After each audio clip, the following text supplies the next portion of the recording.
I'm Chuck. This is What is the Wheel, and now it's tea time.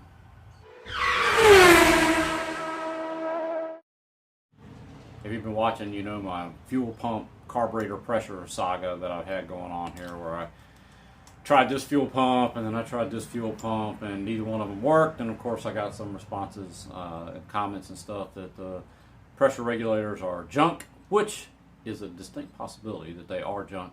But I believe the problem actually is this. So here we are. We've got our pump right here.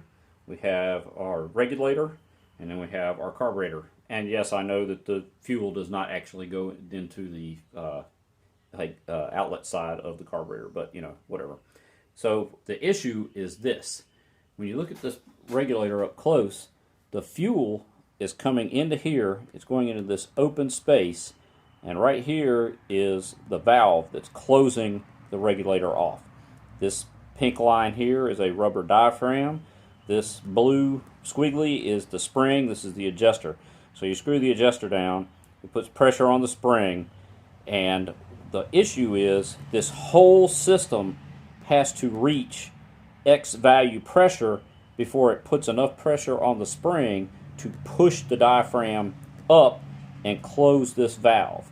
So if the carburetor does, the needle in the carb will not withstand a higher level of pressure than you have this set for, this will never close. So if this carburetor has say it takes a 5 psi threshold to bypass the needle, which in a carburetor, the pressure doesn't matter beyond the fact that it can overpower the needle, because what you're using to fill the carburetor with fuel or what you're allowing to open up the valve is the float dropping, and that is what opens up the valve. It's not pressure related. The issue with pressure is we need to not overpower that needle so that it's bypassing the float valve. So we go back to here, this whole system has to pressurize above whatever limit you have set in order for this thing to engage. So if the needle on your carburetor can handle 5 psi and you have this thing adjusted to close at 3, the system will pressurize up past 3 psi, closing the diaphragm, stopping the flow of fuel, and regulating the pressure to 3 psi. But, as in the case of this little carburetor, it can only handle about 1 psi. Well, when the last regulator that I took apart, which is this one, wow, it looks just like that drawing, will not regulate down to 1 psi. I thought it would go lower, but this thing actually has, the diaphragm has so much spring tension on it, even without the spring in the assembly, that it will the pressure level is over 1 psi. So since our little carburetor here couldn't hold a threshold pressure above the level that this valve could handle or was adjusted for, the valve just never shut. So if you look back and you saw this, like I showed the gauge, the gauge was at 0, and that's because it was just bypassing fuel everywhere. So I never could get any pressure in the system because it was just blowing it right past the carburetor. So hopefully the solution is going to be to put this T in line with the inlet fuel line. The fuel line is going to the carburetor, and it's going to have fuel come in, the fuel is going to come out to the carburetor, and then this T is going to go back to the fuel tank. And what that should do is create a near zero pressure system, because as soon as the fuel gets to the height of this, it's just going to start running it straight back into the tank. The only downside of that is my vent for the tank is where I'm going to route this. So I'm going to have to put another vent in, because I don't have actually I think I may have another outlet on that thing, but probably what I'm going to end up doing is a motocross style vent in the cap, and I'll just drill the cap out and put a motocross vent in it like you would have on a dirt bike. Okay, here we go. We got our T-fitting in right here. So we have fuel coming from this line, coming into the pump, out of the pump, past the T-fitting into the carburetor, and then at the T-fitting we have that coming right back around, and then it's feeding into the fuel tank right here. I have the cap off of the fuel tank because, yeah, otherwise I won't have any vent. I have safety in place just in case, since it's poured fuel everywhere every other time I started it up. And so let's see if I can crank this thing one-handed. Here we go. Ready?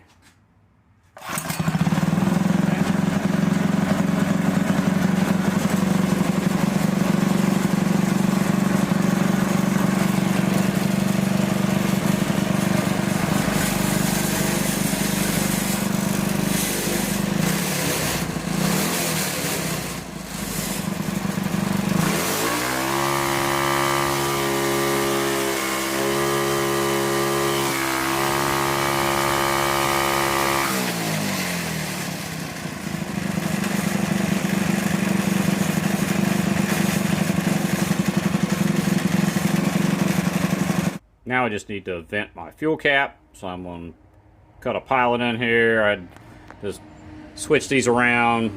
Actually switch them around, I had to use a different set because they have two kinds. You have this style, which is meant to work this way, and then you have these, which are meant to work like this. So usually when it's in the lathe, I'm putting stuff stock in this region, so the parts are sitting like that, but you can't do that because of the knurling on this. Also, this vise does not that big, it doesn't open up that much, so I'm going to just put a pilot hole in it and then drill the main hole, and that hole will be to fit this little piece right here, which is just going to be held in with friction and the hose, and that's going to be my vent line like you would see on a motocross bike.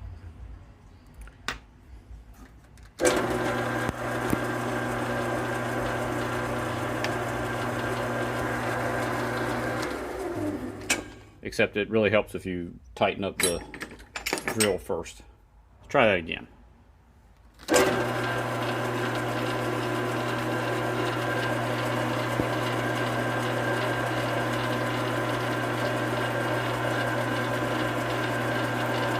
There's always a little bit of dread with this kind of stuff, because it's like if I drill a hole in this and it's wrong, then I'm out of luck because I don't have two of these.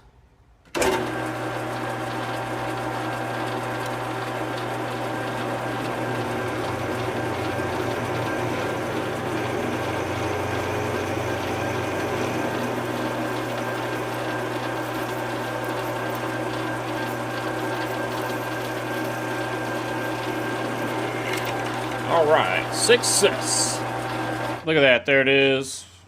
I gotta put a little, either put a vent on top of it, or I'll put a longer piece on it and loop it underneath the tank so that if it were to turn over, it won't leak fuel. Don't pay any attention to all these holes. Those are for lightning. That makes it lighter, it's racier. That's what those holes are for. So I think we got success here with the T-fitting.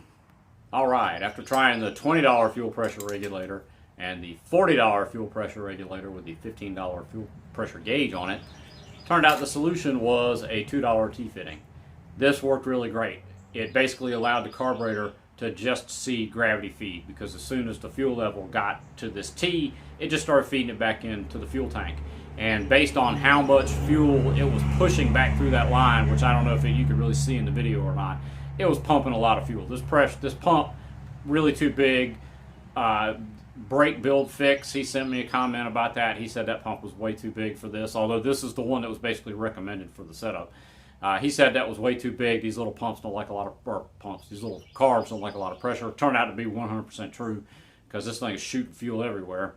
But this little T-fitting seemed to do the job. I could spin it right up to 8,500 RPM. At that speed, I could see every now and then I see like a little drop or two come out of that overflow tube. But as much as this thing vibrates sitting on the stand, I can live with that a little bit. If it continued to do it, I could maybe go another millimeter on the float bowl level to drop the level inside the carb just a tiny little bit, and I think that would take care of that. And then also drilled out the fuel cap and put basically a fitting in it just like you would have on a motocross bike, and I'll either run one of those little vents on top of it, or I'll run a longer line back underneath the fuel tank, so if there was a rollover, the fuel's not just going to run out everywhere.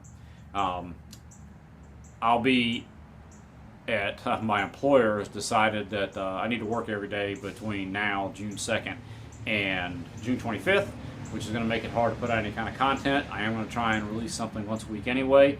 As always, everybody, please like, subscribe, comment. I really appreciate that stuff. It helps on my algorithms so I can get more subscribers, which, you know, I would do this stuff anyway, but having other people watch it really motivates me to go to the extra effort to like film it and edit it and all that kind of good stuff like that.